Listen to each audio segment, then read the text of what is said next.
ترمیم میں کیا کیا شامل ہے؟ پی ٹی آئی کے رہنما بابر اعوان نے پیش گوئی کر دی۔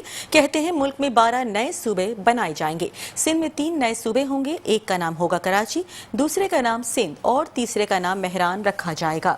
آپ کو اس حوالے سے مزید بھی بتاتے چلیں کہ 28ویں ترمیم میں کیا کیا شامل ہے۔ پی ٹی آئی کے رہنما بابر اعوان نے پیش گوئی کر دی۔ کہتے ہیں ملک میں 12 نئے صوبے بنائے جائیں گے، سندھ میں 3 نئے صوبے بھی ہوں گے، ایک کا نام ہوگا کراچی، دوسرے کا نام سندھ اور تیسرے کا نام مہران رکھا جائے گا۔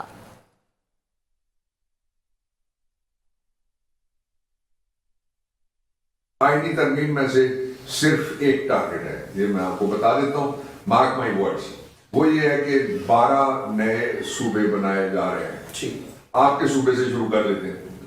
ٹھیک ہے۔ جو وہاں صوبے بنائے جا رہے ہیں، ایک کراچی ہے، دوسرے کا نام ہے سندھ، تیسرے کا نام ہے مہران۔